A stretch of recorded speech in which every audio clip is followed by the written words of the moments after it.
Please scan the QR code on the screen to check in. The program will begin at 10 minutes after 1. Please scan the QR code on the screen to check in. Thank you, and whoosh.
gentlemen, please welcome the Dean of Graduate Education, Dr. Juan Gonzalez. Welcome to the University of Texas at Dallas. I'm Juan Gonzalez, I'm the Graduate Dean, and I'm very glad to have all of you joining our UTD family. Our mission is to help you achieve your goals. Your success is our success. For the friends that are watching us on the live stream, I want to reassure them that your students are here in good hands and we're really going to take good care of them. Today's program is going to provide you with valuable information that is going to be very, very essential for your new adventure in here. And then just to get started, I would like to help me welcome and invite into the stage our flight director, my good friend and colleague, Dean Monica Powell. Hey folks, thank you. Thank you, Dean Gonzalez. What a pleasure it is to be here this afternoon. We have quite an army of people on the floor. So welcome. Thank you for coming out on a Sunday afternoon before classes start to be here this afternoon. So I have a couple of questions. Since you're on a launch and you're on a mission, we want to make sure that we just start out with a couple of questions. So the question I have for you is, how many of you have learned about your degree programs in the last 10 days? Raise your hand. Have you? A whole lot about your degree programs, right? Okay, so how many of you have attended a boot camp or a pre-session or an orientation? Again, a whole lot of hands go. Wow, look at how good we're taking care of our students before they're even in class. How many of you have met with faculty or program directors? Wow, look at that. So guess what, folks? We aren't going to give you any of that same information this afternoon. Aren't you grateful? How many of you are tired of talking heads? Woo! Come on, a little bit tired of talking heads? Wow, I'm going to have to plug these people in a little bit. All right, so let me ask one final question. How many of you are a little bit excited about starting classes tomorrow?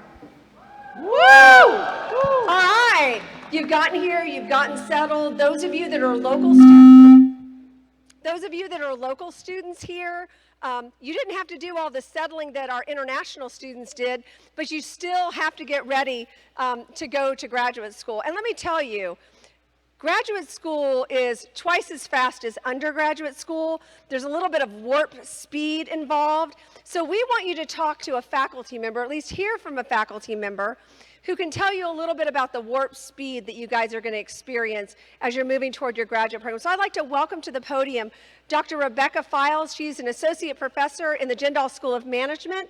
And Rebecca, you've taught both undergrad and graduate students. Oh, thank you. Wow. So you've had that experience. Yes, I have. Yes. So why don't I just get right to the point, because this whole session is really about asking all the questions that you might have that you haven't had a chance to ask.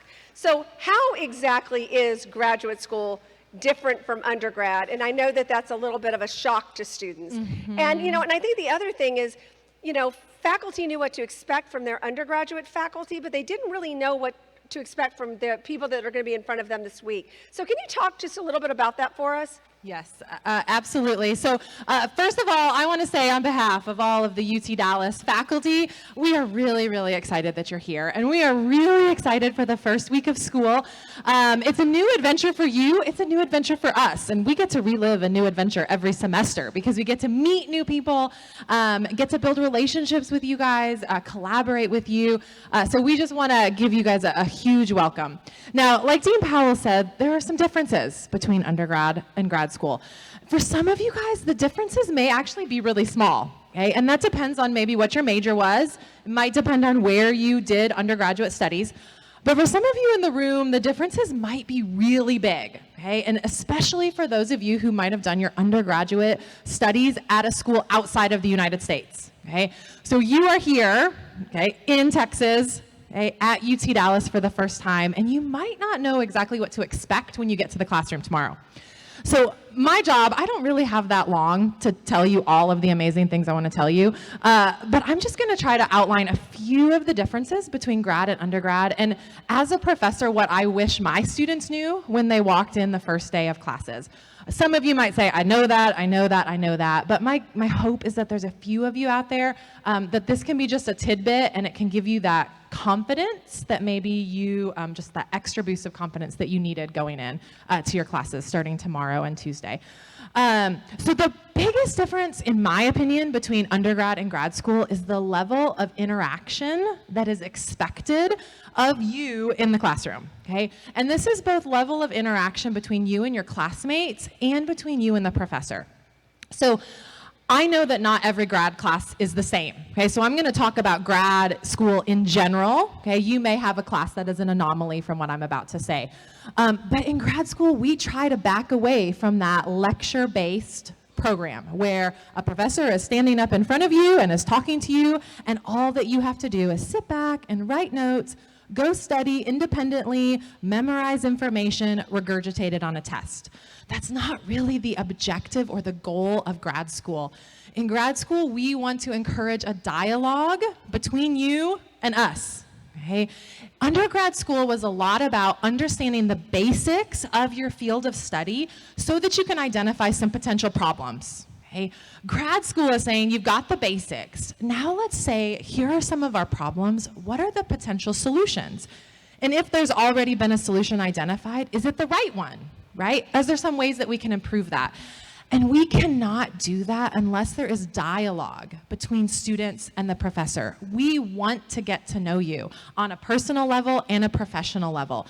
And so I really encourage you guys to speak up in class. I remember I had been teaching undergrad for a few years, but I remember coming into my first day at graduate school when I was teaching my first grad class.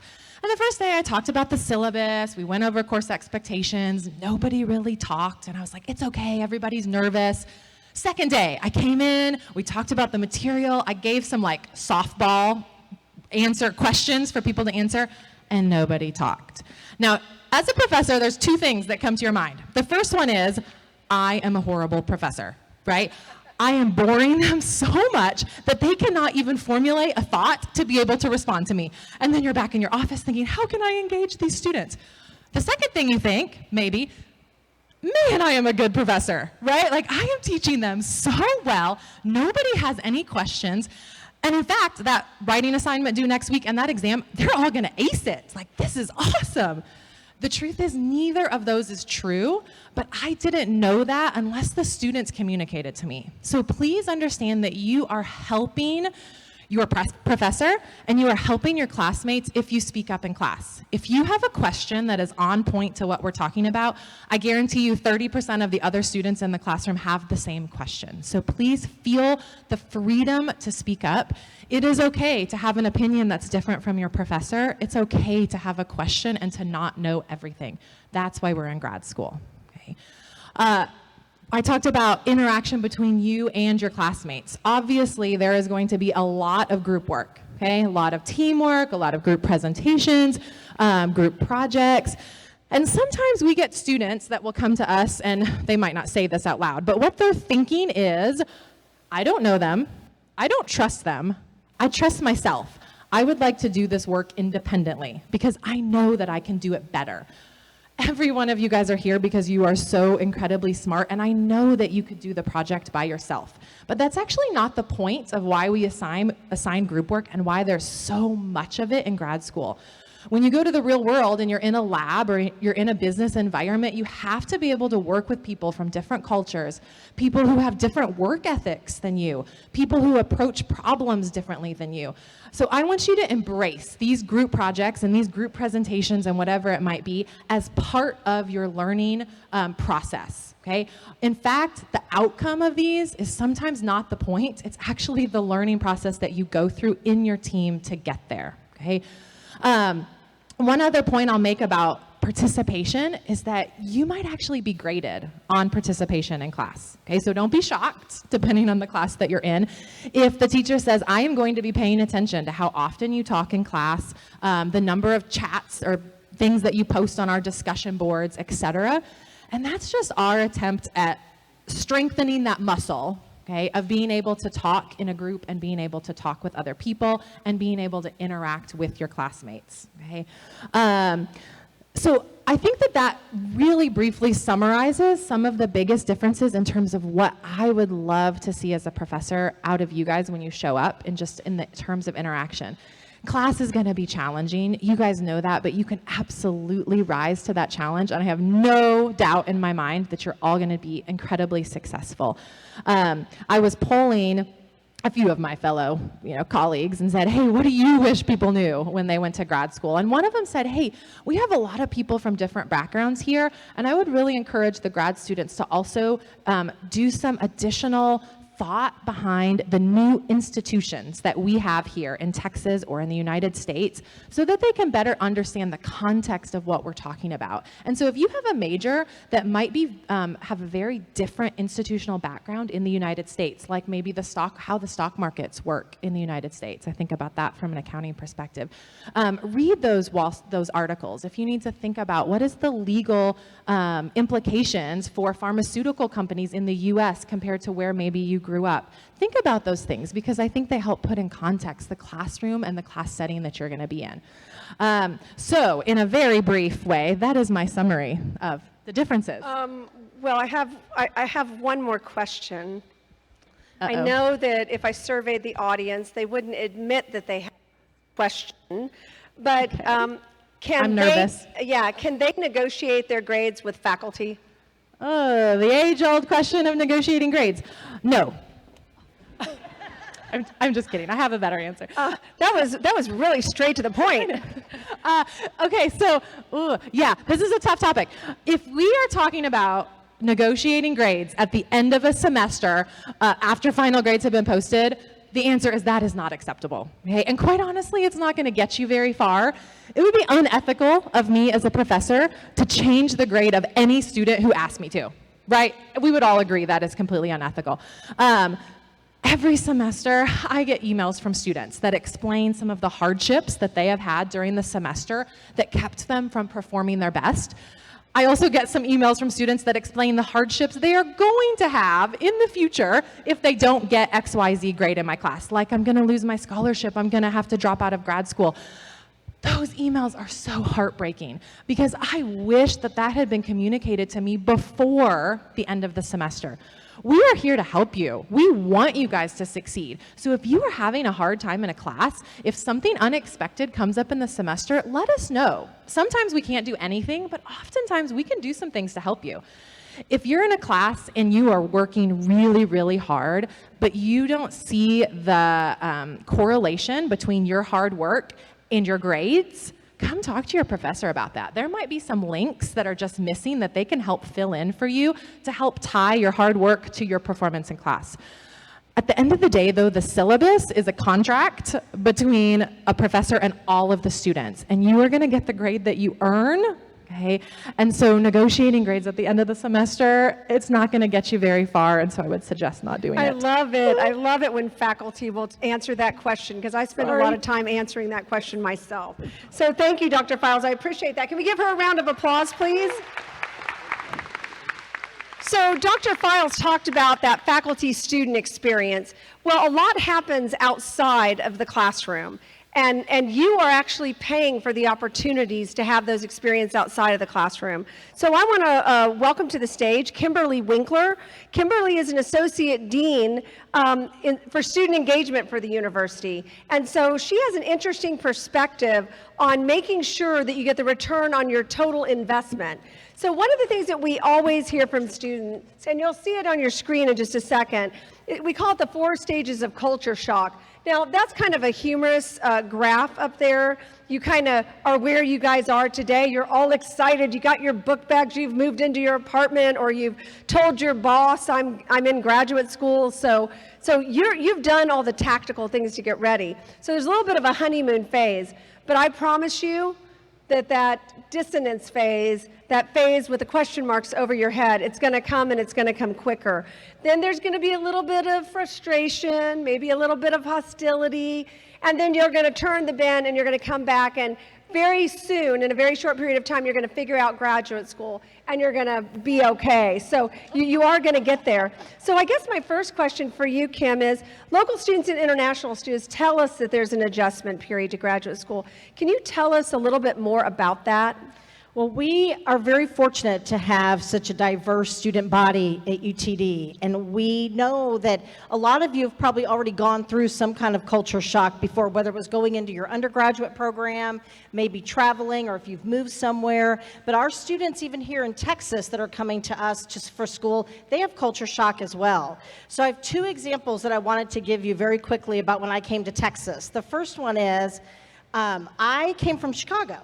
And when I got here, people kept using the term fixin'. I heard people say it everywhere I went. F-I-X-I-N. Literally. Fixin'. So in Chicago, fixin' means something's broke, we need to fix it. So I thought, wow, they have a lot of broken stuff in Texas. So I pretty much thought that's the way it was until somebody clarified for me that that means I'm going to do something, not necessarily going to fix something. So that helped me understand. And it wasn't just me that had some misunderstandings, but my family in Chicago, they literally thought when I moved here that I was going to be riding a horse to school and to work. I am not making this up. And so clearly we don't do that here, but I did have to clarify that for them. They had some stereotypes and some misunderstandings. And so there was a little bit of culture shock for them as well with me coming here. So that's going to happen. What we want, and somebody else has mentioned it as well, is for you all to ask questions, get that clarification. It's important to be respectful of our differences, but it's perfectly okay to ask the question, and that's what we want you all to do. And it's really our differences that make UT Dallas really exceptional. You'll hear it a little bit later, but in the graduate programs here at UT Dallas, we have 60 countries in addition to the United States represented. So this is the United Nations. You get an opportunity to work in this very small world, and that makes it pretty incredible. It is awesome. And especially in the classroom, you're going to have differences, and it's so easy to make decisions based on your past experiences. That's what we all do. So what we want to encourage you all to do is not make those assumptions and make sure you get the clarification, especially in the classroom. So a couple of examples. It's important, each of your faculty members is going to have a different way of seeing group work and working with partners. And if they have not specifically said that to you, then the assumption is you cannot do that. And then also when you talk about like citing work in your papers, that's very important that you get clarification on how they want you to do it in each class and not just make an assumption, even class to class, on how they want that done. The reason this is so important is because whether you intentionally or unintentionally do these things, it's possible that you could be violating our code of conduct, and that's what we're trying to avoid. So please, again, don't be afraid to ask questions, get clarifications, and know that expectations are going to be different maybe than what your experience is, but that's what we're here to help you figure out. So I guess the only question not asked is, that's the dumb question, the question you didn't ask, right? Right. So just ask the question. So I got a couple of other questions for you. Are student support services often sought by graduate students? Because often they don't think that they do. You're right. And the big news is you're already paying for them, so you want to utilize those. If it's an academic issue, we want you to go to your faculty member, your TA, your academic advisor. Utilize those resources first. If they feel like they need to get other administrators involved, they will do that. But it's important to go to those folks first. If it's something like homesickness, or you're feeling anxious, or you're having trouble getting up in the morning, getting to your classes, we have services for those as well. We have the counseling center, the health center. We have several different people on campus that can help you depending on what the issue is. But the important thing is to reach out and ask someone about those services. And all the people we've already mentioned, everybody up here, the Dean of Students office, we can help you get to the right place to help you with what you need. Now, there's a rumor that graduate students don't have fun. And so I want you to get rid of that rumor and correct it. So first of all, graduate students don't just study 100% of the time. There's Is lots that right? of ways for them Yes. to immerse, involve, and interact. So how can they do that? Yes, so we want to help you engage with the campus. Student Affairs, in our division, we have several departments that are here to help you engage with the campus in different ways. There are several different services that you can take advantage of that will help you do that. We have our student union, we have university recreation, our housing department, counseling center, our career center. We also have a lot of events on campus that are for all students through all of our student organizations, orientations, through all of our intercultural programs that we offer, our student union, athletics.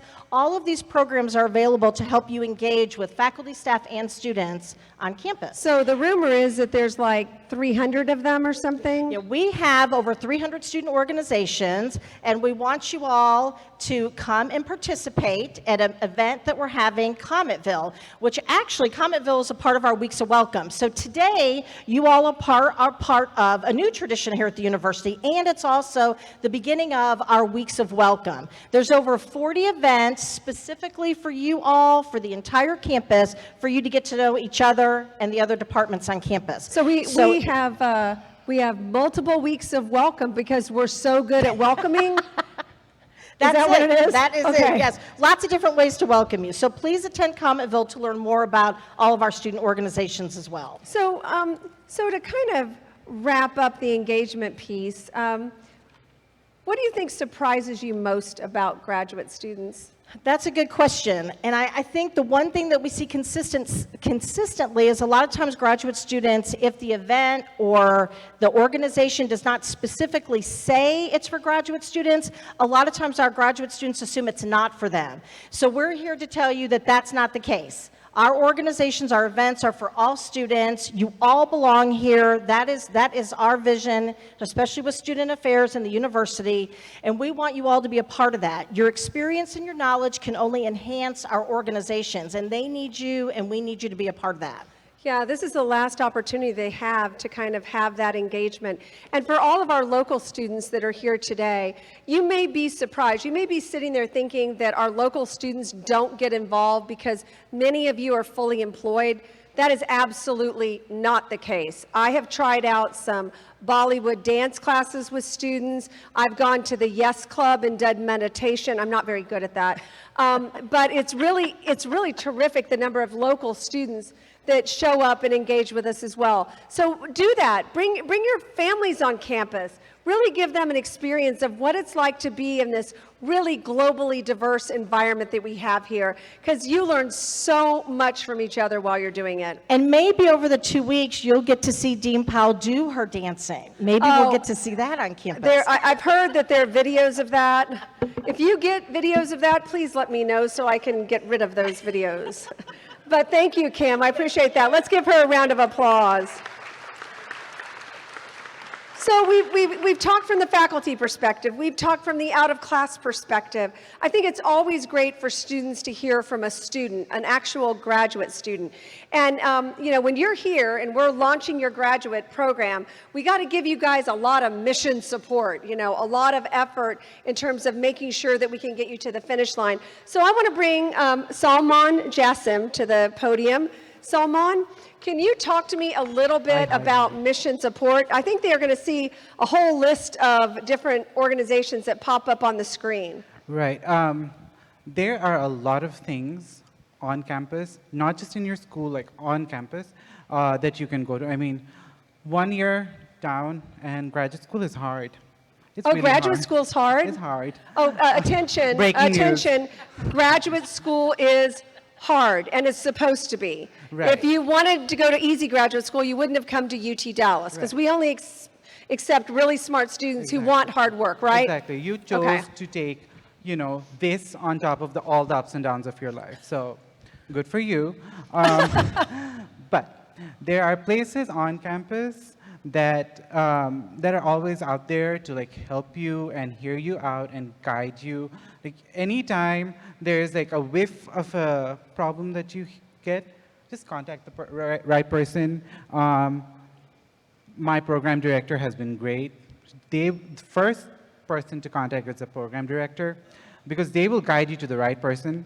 And then venting is very necessary, I think, because... So as a graduate student, you vent. Oh my God. Yeah, so you got to find people to vent with. Yes. That's good for the psychology Right. of I mean, surviving. there's only so much talking to the wall you can do. Okay. So what I do, what many of my friends did was actually they went to the counseling center. They have these professionals over there that are there to like do your evaluation, and then they will like spend time with you and talk you through, because there will come a time when there's like a final, a huge paper due, and your group mates are like probably not there. There will be those group mates that are not there ever. So you have to do their work, and at that time it'll seem like the Everest, but it'll get better. And when it does, and you have to vent, these places you go. And then outside the school, there are like 300 organizations, as Kimberly mentioned. It's oddly satisfying how therapeutic cookie decorating can be. Like, I don't So know. you've done that. I have done that. Cookie decorating. Yeah, and it's then you get good to eat it for too. graduate student stress. Yeah. Mm-hmm. Oh, you get to eat them. Makes it all the better. Well, And the terrific. food is like, I think a lot of the students here would agree, it's a great motivator. Yeah, we And- have lots of yeah. events with lots of food. So if you are hungry, just kind of go to one of those There events. are apps. Yeah, we got everything. Something for So there's people. one on here that I wanted to mention to all of the graduate students that are present here today, and that's the Accessibility Center. If you are a student that has a designated learning disability, you're challenged in some way and you need accommodation, you can't just talk to your professor. You couldn't just go to Dr. Files and say, I need X in addition to the regular time to take a test. We have an actual student accessibility office on campus. You go there, you go through a process, register it. They give you a letter to take to all of your faculty so that you can have that accommodated. So we want to make sure. And then this is just a small list. There are zillions of places. And if I were to bring all the people that run all of these organizations, they would all tell you, come solve your problem early. Probably one of the biggest mistakes is that everybody waits too long to address the issue. So that's really helpful. So Salman, you said you'd encountered students that had had emotional distress. That's because fully employed students could be having a baby. They could be missing class because they're traveling out of town. They could have an international student who's homesick. Sometimes we have international students who have a death in the family back home. You should know that your friends are there to help you with that. Can you talk a little bit about that? Yeah, I mean, this is a very like collaborative journey that we're all in, and you will make like a good set of friends that will be there through thick and thin. And this relationship will go on beyond school. You'll be making friends here for life, and not just that, there are organizations here that are there to help support you. Counseling Center keeps coming to the mind because And the Yes Club. Yes Club. They do meditation. The meditation. Yoga. There's like, I think like 2-3 yoga clubs. Yoga with goats I've seen out on the lawn. Anybody done yoga with goats? Okay. I haven't done that yet. Yeah, the service animals are a big thing now. So Yeah. yes. And then contemporary dance, anything. Also off campus, Dallas has a lot of stuff. I know like Richardson may seem boring at times, but just take the rail to the downtown. Lots of stuff there.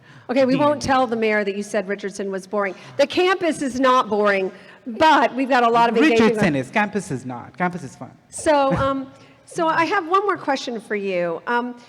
Students think, and okay, so if you're the engineering school student, raise your hand and wave at me. Engineering school students. See, has a lot of natural science and math students. See, we got some of those. Economics and public policy students. Do we have any JSOM students? Well, we got a few JSOM students in the room. So what did I leave out here? Behavioral and brain sciences. Hello, behavioral people. These are all, make them your friends. Those are the people that can help you work through your challenging times. ATech, what about ATech? Got some ATechers in the room? What did I leave out? Dean Gonzalez? Natural science and math? Which one? Oh, arts and humanities, the philosophers of the world. So you can see we got a lot of diversity in this room, so a lot of different ways to engage. Before you leave this room, you should meet the people that are around you. Those could be people that could be your friends for life. So, but students tend to think that they only get involved in their school. So you're kind of the exception. You've been involved in the school level and also at the university level. So can you speak to that? Well, I was friendless when I came here, so You were I needed friendless? to go and talk to people. So JSOM is like a very self-sufficient place. There are like 30, 60 organizations over there, and they're Yeah, very we like have a lot. career focused places. But then outside JSOM, we have all these other fun organizations. I know that I'm like a little bit, I love fashion a lot. So there's this Fashion and club. cooking. Yeah. A fashion club. Yeah, and so it was like a lot of like undergrad students, but then I just went along with it. And the first event that we went to was volunteering for a fashion show in downtown. Yeah, like the backstage photographer, front row, Whoa. the whole And you shebang. did that while Yeah. simultaneously Yeah. being a grad Yeah. student. It's a happy escape, Yeah. Yeah. Well, I hope all these students find their happy escape. I hope so too, because they are there. They're all there. Just go to Presence, just write like one word, and all the student organizations that are related to it should come up. Would come up. And Well, all terrific. the offices are there. So. Solomon, thank you so Thank you for much. having Let's thank me. Solomon for coming to the stage for us. Thank you. So, how many of you in this room have seen the movie Apollo 13? So that's quite a lot of you. So over Labor Day weekend, for those of you that haven't seen it, it's a great movie to watch. Tom Hanks is in the film, and it talks all about the Apollo 13 mission. And you guys want to say out loud with me, what is the famous phrase from Apollo 13? Houston, we have a problem. So how many of you remember that phrase? Any of you that have seen the movie are going to remember that phrase. And I am sorry to report that every single one of you in this room, at some point during your graduate experience, is going to have your Apollo 13 moment, where you're going to go, Houston, I have a problem. And we want to talk a little bit about that with a professor, actually an associate dean, and a professor from the Economic and Public Policy School. So let's welcome to the stage Dr. Alex Picuro. Hey, what's up, T-Mock? So see T-Mock in the back, that guy with the orange hair? He's our mascot. He's kind of goofing off a little bit back there, but we'll engage T-Mock in a little bit. So Alex. Dr. Powell. So Dr. Picuro. Dean Picuro. We do spend time. I'm over in the management school, and you're over in the economics school. But oftentimes we are working collaboratively with students when they have some similar problems. So what are the biggest mistakes that graduate students make? Don't wait until the end of the semester to tell me you have a problem. That's not going to work out very well. Okay? You have to do that. If you have a problem, you need to go see your supervisor. So if you're a TA or an RA, go to see the person you work for. Okay? If that doesn't solve the problem, go to the program head or the chair of your department. If that doesn't solve the problem, then come to me. There's one of me in all of the schools. And if I can't solve your problem, only then do you go to the dean. Please don't email the provost or the president or the dean of the graduate school. There are people who can solve your problem, plenty of people who can solve your problem. Okay, so make sure that you follow a chain of command, first of all. Second of all, don't hit reply all. Don't. I sent an email a couple weeks ago to all the new grad students in my school, and some kid hits reply all. So then it goes to everybody, and then everybody, and then everybody. And then they realize what they did wrong, and they hit reply all again to apologize. Don't do that. Please don't do that. So those are two things that you might want to think about very carefully. So how many times a year does a graduate student email the president? Too often. It is really surprising and quite alarming because for those of us that are down the chain of command, of course, we'll get this urgent email, and then, of course, we have to respond to the president. It gets really complicated. But I will tell you that for students that are coming from abroad, sometimes wherever you live, you might have a more bureaucratic environment, and so that's what you do. You email the world in order to solve your problem. But here at UT Dallas, we've set it up so that the chain of command, we are really positioned to solve the problem at the lowest level. Right, and I understand, because I was a student once, a few years ago, just 2 years ago. Just a few years ago. And so I realized that the problem you have in your class or with a classmate or with a professor is the most important thing going on in your life right then. And you wanted an answer 5 minutes ago, okay? I realized that. I want an answer 5 minutes ago from my dean and my provost and my president. All right? But you have to be patient. And I am the most impatient person in the world, but you have to be patient. A lot of times, problems will solve themselves. You know, you expect people to be 24/7 on Instagram, Facebook, email. People have lives. We have lives. I have a life. You have a life. People have a life. So people will get back to you when they will get back to you, right? Just remember that there's a process and to be patient with the process. You know, I remember many years ago when I was in my PhD program, I had a lovely kind of co-PhD student with me, and she was having an issue, a problem, and she went to the PhD program coordinator, and I'll never forget what that dean told her, that program director said to her. He said, you know, there's no such thing as an academic emergency, and your emergency is not my emergency. Well, here it's a little bit different. We care about each and every one of your problems. From your view, they look like an emergency, but in reality, they aren't. And oftentimes, I would say 95% of the time, when you feel like you're going to have a complete anxiety attack if you don't get X settled, we can get it settled very quickly. You just need to be proactive about what you do. And there are plenty of resources. The best resources are your colleagues. My best friends in my life are the people I went to grad school with. And you may think that that's kind of crazy, Alex. Don't you have friends? I do have like 3 friends, including my wife. But no, seriously, you all are going to be each other's support system. You're going to go through the same classes. You're going to deal with the same comps. You're going to complain about the same professors. None of us are here on the stage. But you're going to go through this exact same experience. And then 10 years from now, at an academic conference, you're going to say, do you remember that stupid launch we went to? We sat there. No, I'm just kidding. No, but the point is that you're going to have each other as your first source of resource. So don't hesitate to use your colleagues to get your support. So Alex, why do you think accountability and owning your mistakes is more important in grad school than maybe it is in undergrad? Because when you go to the real world, you can't blame anybody but yourself. And so academia is kind of not the real world, but you have to take responsibility for your actions. You're not 10 years old. You can't blame somebody else for your failure. Right. You can't say, well, the exam was too hard. No, that stopped when you were in high school. Okay, the hard is not in your vocabulary. So don't make excuses. Work hard, and if you think you've worked a lot, work harder. Yeah, and the reality is that all of you will make some mistakes, and this is a really safe place to make a mistake and to learn how to transition that into something positive. When you're all in the real world, and a lot of you are fully employed, if you're a local student, you know that sometimes if you make a mistake, you lose your job. You know, here it's safer than that. I mean, we're not going to kick you out of class, but we are going to help you, but only to the extent that you also help yourself. We can't help unidentified problems. So Absolutely. So bring it to someone. If you have a problem, bring it to someone right away.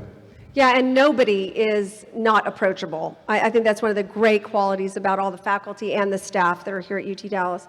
So Alex, I want to hit one other, and it's a little bit more of a delicate issue, and I'm looking back at that camera right now because I know we have parents all around the world. Howdy, Mom. Howdy, Dad. Good to have you on board listening to our session this afternoon. I imagine it might be in the middle of the night or in early morning somewhere around the world. But, you know, life happens when you're a graduate student, and that means sickness, and believe it or not, bad weather. We have bad weather that is actually, I've been here for 13 years, and I remember one time we closed the university for 5 entire days. We had a massive ice storm. Do you guys remember that? It wasn't massive. So I grew up in the Northeast. Well, it was massive by my So terms. we have snow plows. So just We like don't have- just like Chicago, you know, I grew up in the Northeast, and we have snow plows, and people know how to drive in the snow and We the do not ice. know how to drive. We have one snow plow in Dallas, and we have a lot of roads that don't sit on the road. They're like big overpasses, and so they ice up in like a second. And so we have bad weather, we have health problems. When that occurs, there are resources on this campus. You can sign up for the UT Dallas emergencies thing. It'll ping you, it'll email you, it'll do whatever it needs to do to get on your head. And there's also health resources, campus resources. This university is resourced to the max. If it's not here, we will make it. be here. I mean, we've closed because the air conditioning broke and it was way too hot. It's But very hot we will today. communicate with you via text, and it's on the front page of the UT Dallas website. Yep. But let's go to a couple of the topics, Alex, that are a little bit more challenging for students. There are 28,000 students at UT Dallas. And Dean Gonzalez, what percentage are graduate students of that mix? Probably 33% of our 28,000 are graduate students. And that means that you're in a big community, a small city, and UT Dallas is in the middle of a giant metroplex with 7.4 million people. So that means that there are going to be other issues that are going to crop up, and we want to mention those right now. We have got the absolute best police department here on the UT Dallas campus. And in a minute, we're going to introduce you to some of our folks that are in the back of the room. But right now, when we wave to and make all of the police officers back there a little uncomfortable. Howdy, guys. But we'll hear from them, and we'll see them in just a minute. But we want everybody to know that this is a very safe place. This campus is welcoming of people from all backgrounds, all gender identities, all different perspectives. But things do happen in a big city environment, and that means that you're going to run into somebody who is very depressed, and we're going to send them off to the counseling center. Yeah, and so UTD has a ton of resources. They were up there Those earlier. are flags, but you have flags too. There are a ton of resources, and one of the great things about this university, there are a lot of rankings that you all see in the world, ranking for this, ranking for that, ranking for that. The UTD actually wins in the rankings about resources available for all kinds of people. It's one of the most welcoming institutions. If you look around the room, there's people here from all over the place. And the flags here are here for a reason, and that's a really cool thing, is you're really in the DFW area outside of UTD, but within UTD, you have people from lots of places. And when people from lots of places may not get along sometimes, there are resources and centers available for you to talk with people and get the help you need. But this is a university that has those resources. They are on the internet. Just go to utdallas.edu and find them there. They're all over the student union. They're all over the counseling center. They are all over. If there's something you need that you don't see here, ask someone. Because we have it, absolutely. Well, Dean Procaro, you were awesome. No, Thank you're you. more awesome. Oh, man. Well, we'll have to work together on another problem, Yeah, okay? yeah. Let's thank Alex. Okay, folks. How many of you are here just to get a great education? Well, all of you. All of you are here? All of you are here to get a good education. Oh, that's better. Thank you. I was getting a little worried about that. Okay.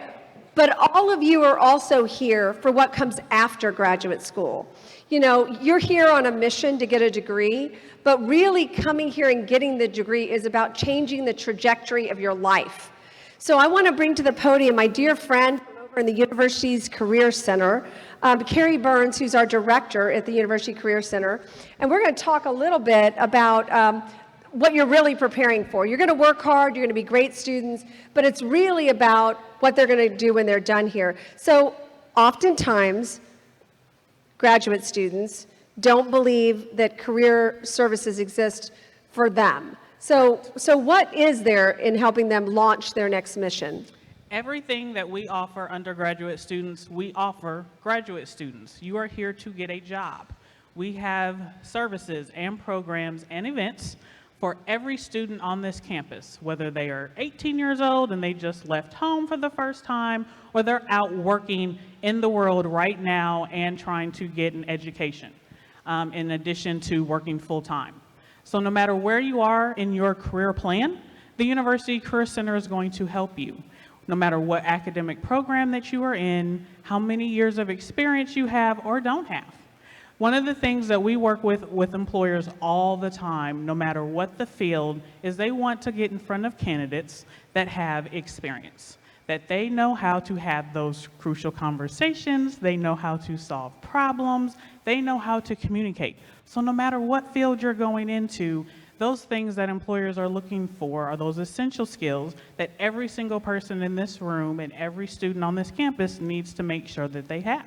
So Carrie, does that mean that every single student in this room could either in the University Career Center or school facility get their resume reviewed? Does it mean that somebody will help them with interviewing? Does it mean somebody will actually help them with that journey? Definitely. For those that are in JSOM, and I saw a large percentage of the students raise their hand, they have a career management center in addition to you having access to the university career center. So you have lots of resources. It is not your full-time job to know how to put an effective resume together. That's our job. I have the best job on this campus. No offense to anyone on this stage, but I have the best job on this campus. Tell us more, Carrie. Tell us more. Everyone here is here to get a job, correct? Everyone here. Does At some everybody point. here want a new job after they get graduate's degree? Or to get promoted within your current I only job. see like a few hands. What about the rest of you? Do all of you want to land a great new high-paying job? Yes. Yes. And so that's my career. For 16 years, all I've done in higher ed is career services. I'm passionate about it. I want to help every single student here, no matter where you fall in your plan right now. So resumes, cover letters, interviewing, practicing your interviewing skills. This is not something you're supposed to be an expert at. You're not supposed to do it every single day. I do it every single day. I come to work every day knowing I'm probably going to see a resume, a cover letter, help someone with the interview, help with a job and internship search. That's my job. I don't expect you to be experts, but you're not going to be able to move forward unless you ask for help. That's been the theme this entire hour, is you have to ask for help, and we're here to help you. How long does it take to get an internship, and when do you start? You start now. Today. Start now. So it can take anywhere from a couple weeks to the entire time you're in the program. It depends on how active you're going to be. I always talk about career development those students need to be proactive. You can't be reactive, you have to be proactive. You need to make your career plans also be number one in addition to going to school. Looking for a full-time job, looking for an internship is a full-time job. It's not something you can just do on the weekend when you have some spare time. So we have tons of opportunities for you to network with employers on campus, but we also want to help you get in front of those employers that maybe they're out of the state, maybe they're out of the country, so you're never actually going to get to connect with them here, but it doesn't mean we can't help you connect with them some other kind of way. You know, Carrie, I'm going to see if the audience will be truthful with me. Let's just try. How many of you would rather text somebody a question than go find them and ask them the question? Everybody. I mean, technology has really changed how we communicate with each other and with everyone else. And in some ways that's good, because that means we get our answers faster. That means we can be more expedient in how we ask the questions. We can back up and re-ask it a better way before we hit send. But that technology use has kind of hindered our students' ability to network. Yes. And this doesn't matter whether you're an international student who doesn't get what Networking America style is, or a local student who would rather text. Why is networking absolutely critical today? And that is so different than what it was 5 years ago, 10 years ago. Well, first let me ask you, how many of you feel comfortable just networking? Don't mind just going up to a stranger, start talking to them and networking. How many, show of hands, doesn't. So that's pretty good. That's good. That's pretty good. That's great. Because it doesn't have to be something that comes natural to you, but you need to perfect it. You need to be able to do that. In networking, I had a student come up to me after a presentation last Friday and say, I heard you, I need to network, I get it. But I always felt like networking was it was selfish. I felt like I'm asking them for something, but I have nothing to give them in return. How can I ask someone to stay in contact with me, and knowing that I just want to get a job, but I have nothing to offer them? And you can't ask them for a job, right? Yep. You don't network and ask people for a job, because then they will tear up your business card and never communicate with you. So you have to think of networking, it's twofold. You want to build that relationship, and it's ongoing. It's not supposed to be that immediate impact. I'm not meeting you today because tomorrow you think I'm going to have a job waiting for you when you come see me, right? But it doesn't mean that you can't come up to me and have a conversation about what your career goals are and how I can help you long term. And then what are some of the things that you can do to help everyone in this room? So networking starts today, and it starts with the people sitting to the left of you and to the right of you. And your faculty. And your faculty and members. your faculty. It is amazing how many companies they know, different kinds of jobs. Talk to your faculty, network with them. So those that you're learning from are probably from industry, which means they're doing, or they have in the past, know the people that are doing the jobs that you want to pursue. So you have to network with those people that are like-minded, that are going to be able to give you insight, because unless you've done the career, you don't know what it's like as the day in the life in that career. So really get a chance to meet with the people that are in this room with you, network with them, stay in touch with them. You heard the message that some of your lifelong friends are going to be those that you met in graduate school. So networking is important. It's number one. You can apply for a job and it goes into the black hole. They have nothing to help you set yourself aside from those other candidates. Your competition is not those just in your classroom. So there might be 30, 40, 50, hundreds of people in your program. Multiply that times thousands of students across the country getting the exact same degree. So you need to network, get that leg up. How many of you guys have an active LinkedIn account? And I said active, not Wow, just that is have one. awesome. Great, That congratulations. is really awesome. Keep that up.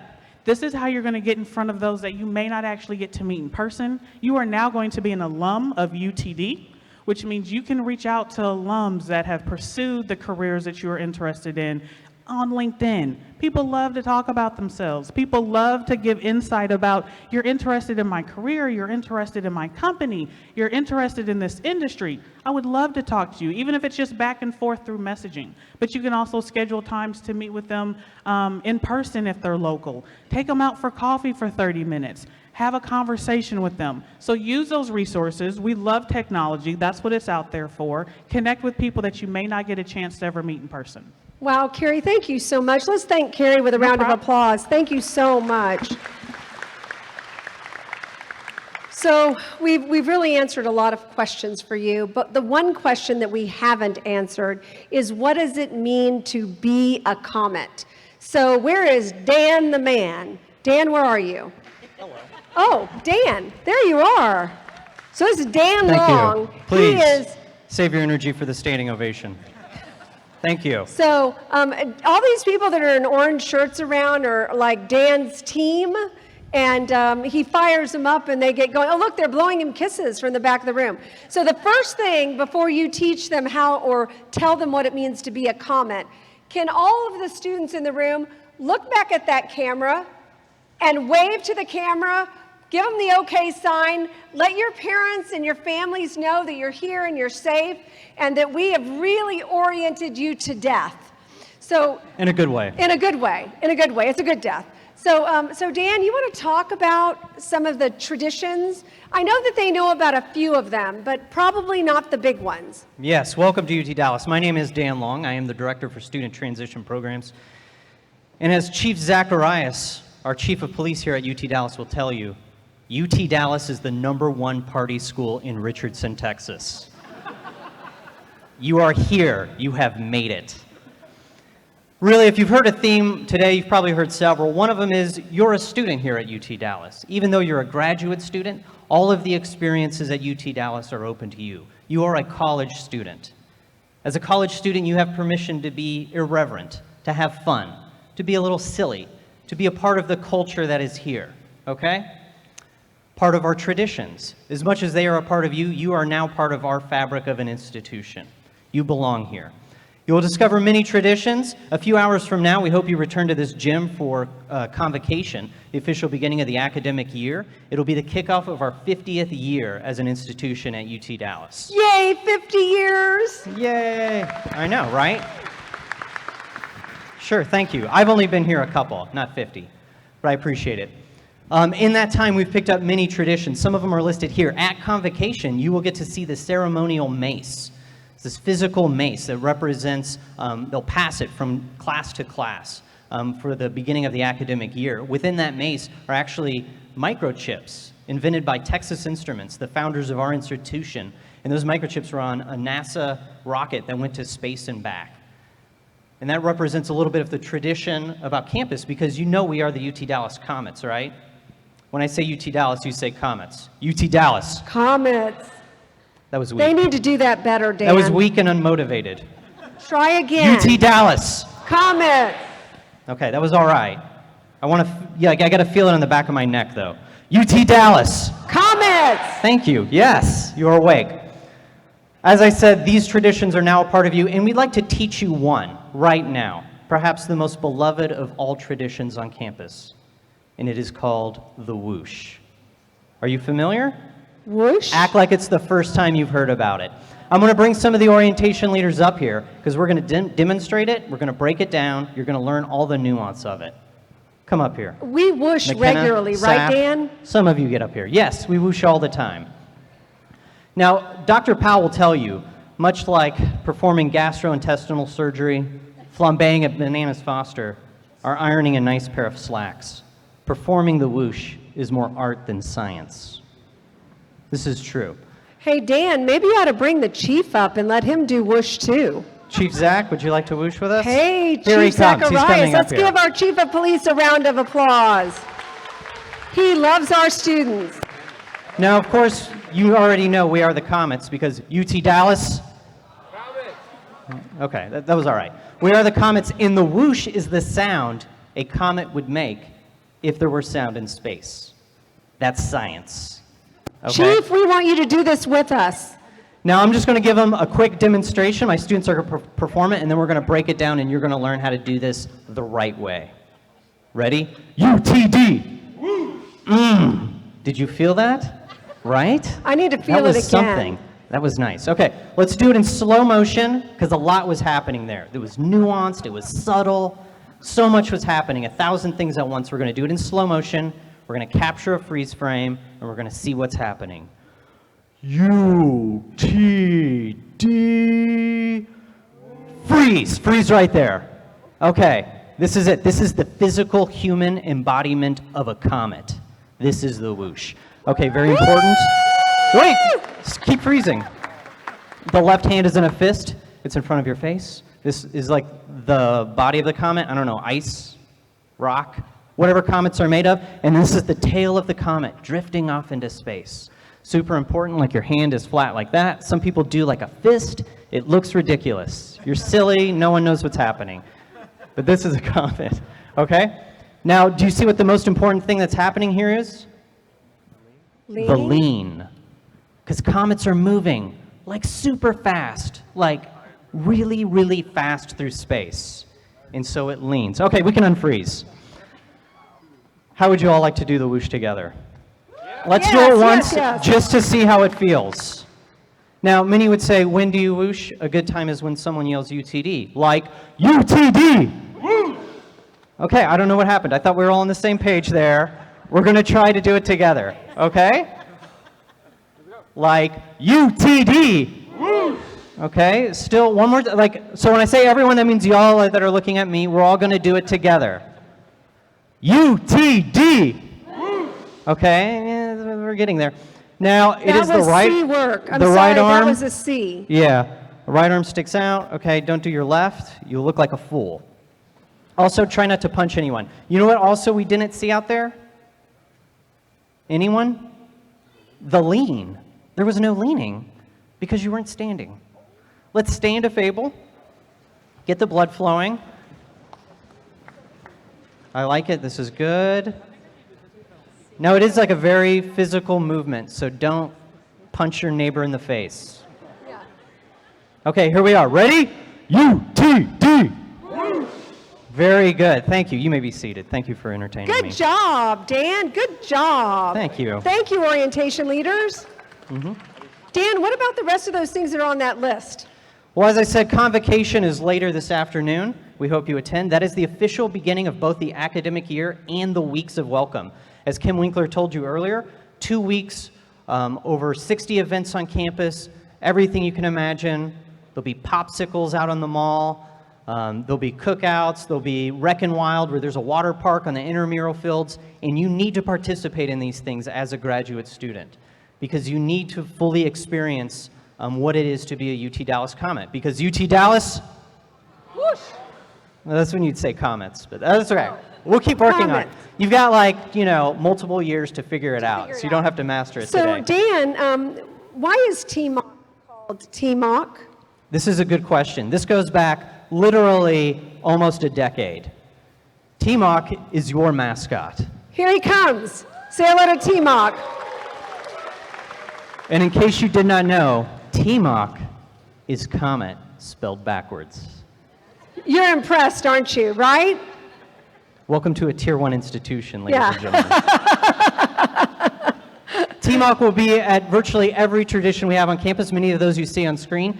Homecoming, Cometville Carnival will be part of your weeks of welcome. It will be at your graduation when you finally walk across this very stage in this room and get your diploma. He'll probably have a suit on. He'll probably have a suit He on, and wears a he'll suit. probably give you a high five if you've mastered the whoosh by then. Well, Challenge thank you, accepted. T-Mock. So I also think that there's a special head of a person on campus that you rub for good luck. Yes, this is very important. If you can see it on the screen. Well, it was on the screen eventually. a minute ago. Cecil Green, one of the founders of our institution, a founder of Texas Instruments and a founder of UT Dallas. The bust of his figure is on the side of Green Hall, named after Cecil Green. Now, this is true. Scholars have debated, but it is true. If you rub his head before a test, you're going to get an A. And I this has kid you been not. scientifically proven. Scientific, empirical research over decades have proven this to be true. And you can tell because you go out there during like a week before finals, and that bronze is at a high shine finish. And for Okay. students in JSOM, we have an owl in our courtyard, and if you pat the owl, you will also get an A. This is true. So, I mean, you got to do what you got to do. Look what you've learned today. I know. Not I'm so only how to impressed. succeed, but how to get an A. Well, thank you, Dan. We are Thank so you. appreciative of your time. Does he have some enthusiasm or what? Let's thank Dan Long. Okay, folks. So, how many of you in the room are from Texas? Yeah, who said that in the back? Yeah, you're from Texas. But you can see that 90% of you in this room are not from Texas. So while we want you to explore the campus and we want you to explore North Texas, we really want you to understand that at this point going forward, you are a Comet, you are a UT Dallas ambassador. It is all of you that help build the rankings for this school. But you also are a Texan, and that's going to be a little bit hard for some of you to adjust to. So we thought we'd give you a little bit of a flavor of Texas. So let's watch the Texas video.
graduate students to the University of Texas at Dallas.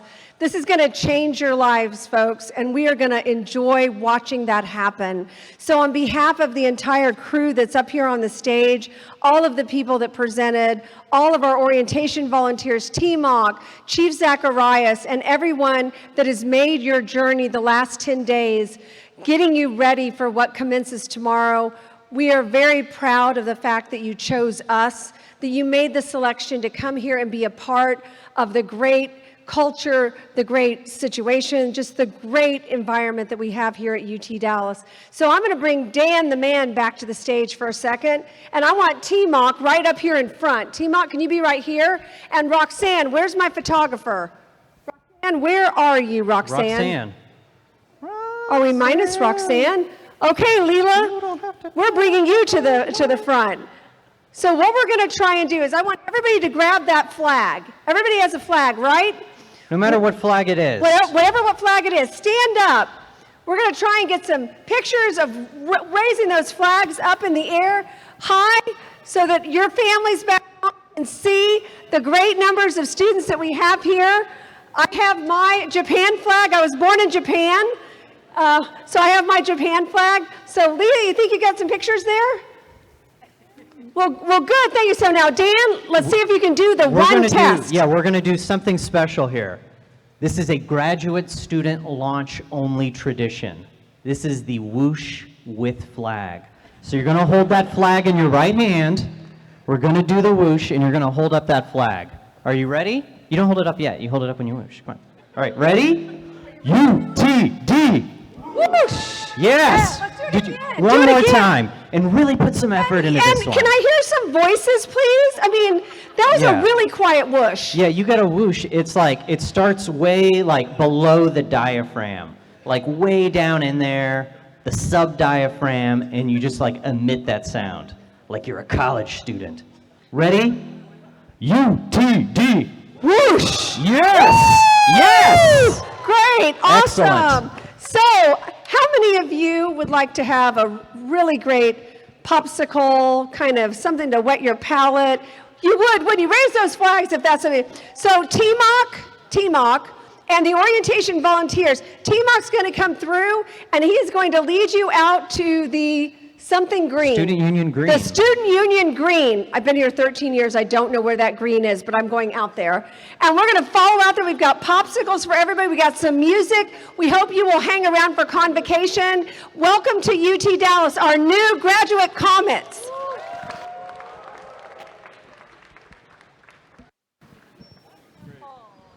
So T-Mock, you can walk people off the back. You're going to go out the back door to where we got these really cool popsicles.